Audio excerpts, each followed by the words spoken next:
students. Today we are going to discuss about a new chapter, the sound of music. Today we are going to discuss about a new chapter, the sound of music, यानी संगीत की ध्वनि. Music of sound यानी संगीत की ध्वनि नामक जो चैप्टर है वो हम शुरू करने जा रहे हैं. इस चैप्टर में द साउंड ऑफ म्यूजिक, इस चैप्टर के अंदर हम क्या पढ़ने वाले हैं और इसका फर्स्ट पार्ट जो है, part first, Evelyn Glennie to sound without hearing it. यानी एल्विन ग्लेनी जो है वो ध्वनि को बिना सुने ही ध्यान से सुनती है. कहने का मीनिंग समझ में आ रहा होगा. Evelyn Glennie to sound without hearing it. Evelyn Glennie जो है वो संगीत को बिना सुने ही ध्यान से सुनती है. संगीत को बिना सुने ही ध्यान से सुनती है. This is the topic of today's the part first, the sound of music. संगीत की ध्वनि नामक जो चैप्टर है उसका जो फर्स्ट पार्ट है, उसका जो टॉपिक है, उसका जो नाम है वो लिखा हुआ है Evelyn Glennie to sound without hearing it. Evelyn Glennie है वो संगीत को बिना सुने ही, विदाउट हियरिंग, बिना सुने ही ध्यान से सुनती है. देखो इसका सिंपल सा मीनिंग ये होता है कि बिना सुनने का मतलब क्या होता है. It means she is a disability two of hearing. अर्थात उसमें सुनने की असमर्थता थी, वो बहरी थी, वो सुन नहीं सकती थी, फिर भी वो संगीत को महसूस करती है.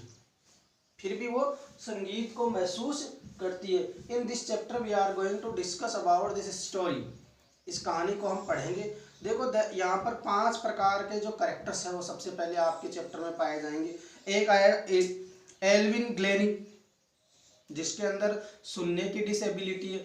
दूसरा जो आपका आएगा इसाबेल ग्लेनी जो कि उसकी माँ है. किसकी माँ है? Evelyn Glenny.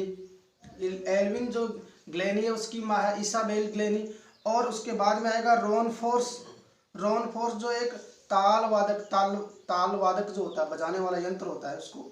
And James blades, ये एक बहुत ही प्रसिद्ध ताल वादक है. उसके बाद में आएगा एन रीचन नाम का जो इसमें करेक्टर आएगा वो क्या है, उसने एक बिथावन फंड फॉर डेफ चिल्ड्रेन संस्था से जुड़ी हुई महिला है. यानी ये जो लास्ट की जो है एन रिचलिन, ये एक ऐसी महिला है जो इस प्रकार के डिसेबिलिटी वाले बच्चे होते हैं उससे जुड़ी हुई संस्था है. उस संस्था से जुड़ी हुई वो महिला होती है. तो 5 जो यहाँ पर कैरेक्टर्स है उसके बारे में हम पढ़ेंगे. और उससे पहले, इस चैप्टर को पढ़ने से पहले मैं आपके सामने कुछ बातें जो है वो शेयर करना चाहूँगा. तो पहली बात है कि भगवान जो है, ईश्वर जो है, उसने उसको जो ये स्टोरी जो है एल्विन ग्लेनी, उसने उसकी जो हियरिंग एबिलिटी है उसको छीन लिया था. अर्थात उसकी श्रवण शक्ति जो है वो उसने छीन ली थी. लेकिन कहते हैं ना कि भगवान जब एक दरवाजा बंद करता है तो दूसरा दरवाजा खोल देता है. ऐसा हमने कहावतें सुनी है कई जगह कि भगवान सभी दरवाजे, ईश्वर सभी दरवाजे कभी बंद नहीं करता.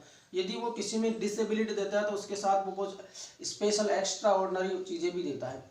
तो जब उसने सुनने की क्षमता उसमें नहीं थी तो फिर भी वो संगीत को अनुभव करने का उसके पास जो टैलेंट था, वो वास्तविकता में मैं ये कहूँ तो जिनके पास कान होते हैं जो सुन सकते हैं उनमें भी ये टैलेंट, ये प्रतिभा नहीं पाई जाती. तो उन्होंने इस प्रकार से, भगवान ने उससे एक चीज़ छीनी तो उसको दूसरी चीज़ है वो प्रदान कर दी. तो हम कह सकते हैं इस प्रकार से किसी में भी कोई कमी नहीं हो सकती. कोई भी इंसान अपने आप को कमज़ोर नहीं समझे. हर एक के अंदर अपना विशेष गुण पाया जाता है. देखो now we are going to discuss about, देखिए, rush hours crowded jostles for position on the underground train platform. Rush hours का मतलब बिजी. रश आवर्स का मतलब होता है बिजी, यानी बहुत भीड़ भाड़ वाला टाइम नहीं होना. रश आवर्स, क्राउड्स यानी भीड़, जोशल्स यानी धक्का मुक्की मारना, फॉर पोजीशन यानी स्थिति बनाने के लिए, ऑन द अंडरग्राउंड यानी भूमिगत ट्रेन प्लेटफॉर्म यानी रेलगाड़ी का या रेलवे का जो प्लेटफॉर्म होता है. अर्थात हम ये कह सकते हैं भूमिगत train platform, underground train platform यानी भूमिगत रेलवे के पास, भूमिगत रेलवे या भूमिगत ट्रेन प्लेटफॉर्म पर रश आउट्स यानी व्यस्त भीड़ भाड़, जोसल्स फॉर पोजीशन यानी अपनी स्थिति बनाने के लिए धक्का मुक्की मार रही थी। कई बार हम देखते नहीं है टिकट के लिए ट्रेन आ जाती है और बहुत लंबी सी लाइन लग जाती है और एक दूसरे से आगे निकलने के लिए हम एक दूसरे से एकदम एकदम सट के खड़े हो जाते हैं और किससे पहले मुझे किस प्रकार से टिकट मिले। तो यानी भूमिगत ट्रेन प्लेटफॉर्म पर व्यस्त भीड़ भाड़ वाले स्थान पर के लिए व्यस्तम जो एरिया था, तो भीड़ भाड़ वाला इलाका था, वहां पर अपनी स्थिति को मजबूत करने के लिए एक दूसरे में धक्का मुक्की चल रही थी। नेक्स्ट, स्लाइट गर्ल, स्लाइट यानी होता है पतली, स्लाइट गर्ल कमजोर, स्लाइट गर्ल पतली और कमजोर सी लड़की, लुकिंग यंगर देन हर 17 ईयर्स, जबकि वो 17 साल की थी लेकिन वो उससे भी छोटी प्रतीत हो रही थी। लुकिंग यानी दिखाई दे रही थी, यंगर देन हर 17 ईयर्स, अपने 17 साल से भी कम उम्र की वो दिखाई दे रही थी। वो नर्वस, वो कुछ निरुत्साहित थी, कुछ हताश थी, कुछ घबराई हुई सी थी, यट एक्साइटिंग, लेकिन एक साथ में वो एक्साइटेड हो जाती है, उत्तेजित हो जाती है, as she felt the vibration of approaching the train, yet यद्यपि एक्साइटेड एज शी फेल्ट, वह उत्साहित हो जाती है, एज शी फेल्ट जैसे ही उसने महसूस किया, the vibration of approaching the train, approaching का मतलब coming near, approaching coming near यानी नजदीक आते हुए, समीप आते हुए, वाइब्रेशन यानी कंपन, as she felt the vibration of approaching the train, जैसे ही उसने ट्रेन के आने का कंपन महसूस किया, जैसे ही उसने ट्रेन के आने का वाइब्रेशन महसूस किया। You know dear students, when you are standing on the railway platform, when the train comes and gones, जब ट्रेनें आती है और जाती है तो आप देखते हैं the platform has vibrated, platform जो होता है उसमें कंपन प्रारंभ हो जाता है जिससे कि हमें महसूस होता है कि ट्रेन आ गई है। And it was her first day, ये उसका पहला दिन था, at prestigious Royal Academy of Music in London and daunting enough for any teenager fresh from Scottish farm. It was her first day, ये उसका कौन सा दिन था? It was her first day, ये उसका पहला दिन था। कैसा था? ये उसका पहला दिन था। At prestigious Royal Academy, prestigious यानी प्रतिष्ठित, सम्मानित, प्रेस्टिजियस यानी प्रतिष्ठित या सम्मानित, रॉयल अकेडमी यानी रॉयल अकेडमी नाम था उसका, कोई अकेडमी है जहां पर संगीत के बारे में बात करेंगे। प्रेस्टिजियस रॉयल अकेडमी, प्रतिष्ठित रॉयल जो अकेडमी ऑफ म्यूजिक, संगीत के लिए जो प्रसिद्ध है, उसके अंदर इन लंदन के अंदर प्रेस्टिजियस जो है, प्रसिद्ध जो प्रतिष्ठित जो संगीत अकेडमी, रॉयल संगीत अकेडमी उसके अंदर, and daunting enough for any teenagers, daunting का मतलब भयभीत करने वाला, निरुत्साहित करने वाला, and daunting enough for any teenagers, जब कोई टीनेजर यानी 19 साल से छोटा जो कोई भी स्टूडेंट होता है, कोई भी व्यक्ति होता है, कोई भी छात्र छात्रा होती है और वो किसी भी कार्य में पहली बार जब हाथ आजमाने के लिए जाए तो थोड़ा सा भय होता है। जैसे एग्जाम से पहले हर बच्चे को भय रहता है, भले उसकी कितनी अच्छी तैयारी हो, उसके 100 में से 100 भी आएंगे तो भी वो सोचेगा पेपर कैसा आने वाला है, पता नहीं कौन से क्वेश्चन आने वाले। तो इस तरह से वो डांटिंग यानी भयभीत थी, इनफ फॉर एनी टीनेजर, जितना भी कोई टीनेजर जो होता है वो भयभीत होता है उतना, fresh from Scottish form, fresh from Scottish form, Scottish यानी स्कॉटलैंड का रहने वाला, और यहाँ फॉर्म फॉर्म है FARM, फार्म, और फार्म मीन्स होता है ग्रामीण परिवेश। फ्रेश फ्रॉम स्कॉटिश फॉर्म यानी स्कॉटलैंड का ग्रामीण जो परिवेश है उससे आने वाला जो छात्र होता है, उससे आने वाला जो होता है, और वो लंदन जैसे प्रतिष्ठित रॉयल अकेडमी में जाए तो नई जगह जाने पर वो एकदम से नर्वस, और ग्रामीण परिवेश और शहरी परिवेश के बीच में कॉम्प्रोमाइजिंग नहीं हो पाता है। But this aspiring musician faced, परंतु इस एस्पायरिंग म्यूजिशियन महत्वाकांक्षी संगीतज्ञ, एस्पायरिंग यानी महत्वाकांक्षी, कुछ करने की इच्छा रखने वाला, म्यूजिशियन यानी संगीतज्ञ, but this aspiring musician faced यानी सामना करना, ए बिगर चैलेंजेस देन मोस्ट, ए बिगर चैलेंज देन मोस्ट, वो अपने साथ बहुत बड़ी चुनौती जो है, एक से एक बड़ी चुनौती जो है उसको सामना उसको करना था।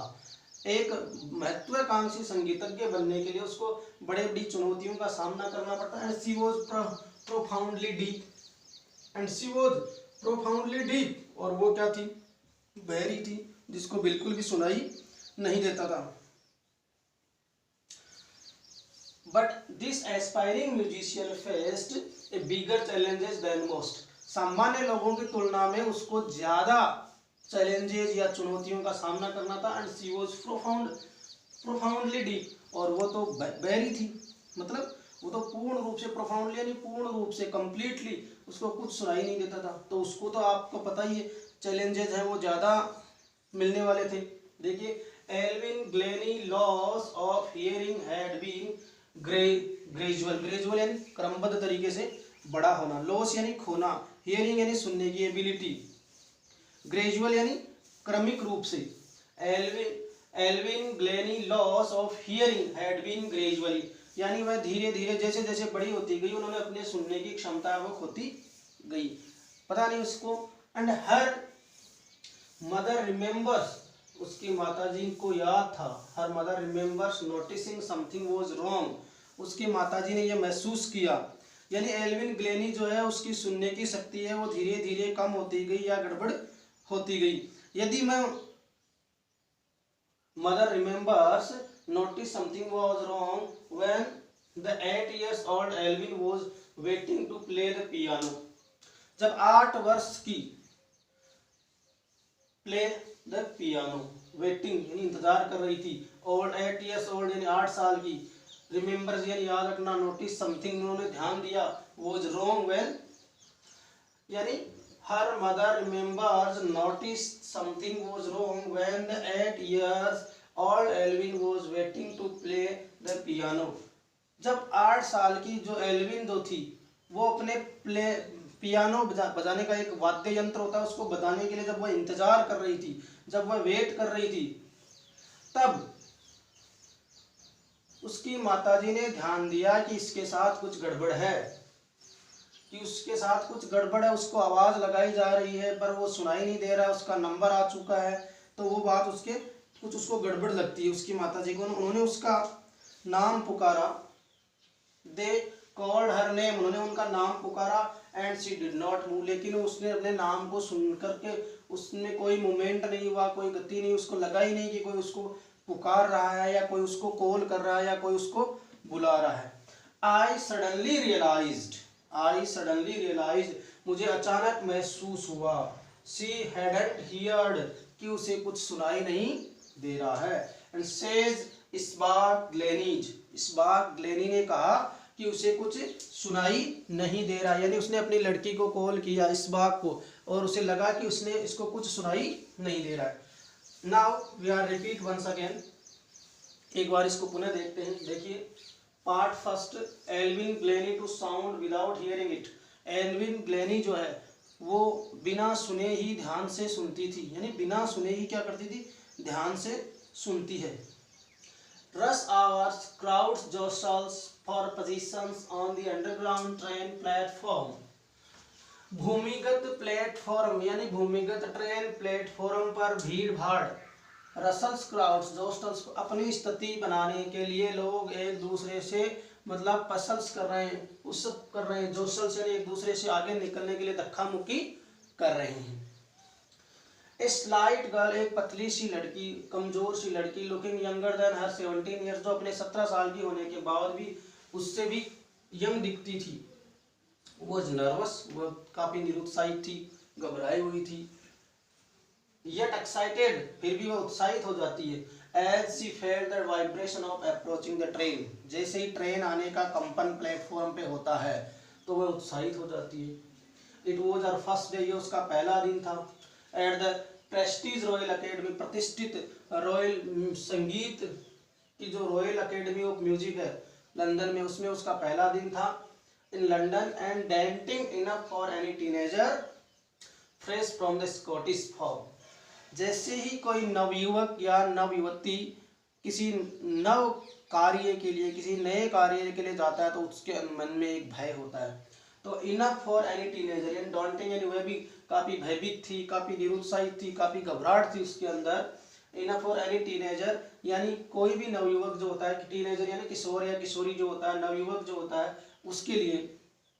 Fresh from Scottish form, Scottish form Scotland का रहने वाला, फॉर्म मीन्स हियर मीन्स होता है ए विलेज, ग्रामीण परिवेश। स्कॉटिश फॉर्म यानी एक स्कॉटलैंड का जो ग्रामीण परिवेश है उसके बारे में बात करते हैं। But this aspiring musician faced bigger challenges than most. Aspiring musician यानी महत्वाकांक्षी संगीतज्ञ, संगीत बनने की बहुत बड़ी महत्वाकांक्षा उसने पाली हुई थी। But this aspiring musician faced bigger challenges than most. सामान्य लोगों की तुलना में उसे बहुत ज़्यादा चुनौतियों का सामना करना पड़ेगा या पड़ता है। She was profoundly deaf, when पूर्ण रूप से, completely, profoundly means completely, she was profoundly, completely deaf, यानी वह पूर्ण रूप से क्या थी, बहरी थी, कुछ भी उसको सुनाई नहीं देता था। Evelyn Glennie's loss of hearing had been gradual, जैसे वह बड़ी होती गई धीरे धीरे उसकी श्रवण शक्ति या सुनने की शक्ति है वो कमजोर होती गई। हर मदर रिमेम्बर्स, उसकी माताजी को याद है, हर मदर रिमेम्बर्स, उसकी माताजी को याद है कि उसने 8 वर्षीय, remembers notice something was wrong when the 8 years old Evelyn was waiting for to play the piano. उसको माताजी को याद है कि जब 8 साल की थी वो, तब उसने पियानो बजाने के लिए वो इंतजार कर रही थी। तब दे कॉल्ड हर नेम, उन्होंने उनका नाम पुकारा, बट शी डिडंट मूव, लेकिन उसमें कोई गड़बड़ मूवमेंट नहीं हुई, कोई हलचल नहीं हुई। आई सडनली रियलाइज, मुझे महसूस हुआ, शी हैडंट हियर्ड, वह बिल्कुल सुन नहीं पा रही है।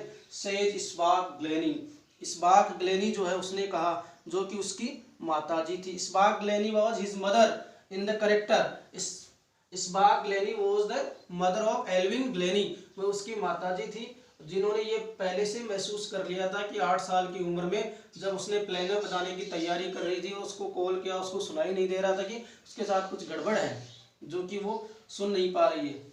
इस प्रकार से आपका यह paragraph number 1 and paragraph number 2 का कुछ ही पार्ट हुआ है, एक या 2 लाइन ही हो पाई है। इससे आगे हम नेक्स्ट क्लास में स्टडी करेंगे।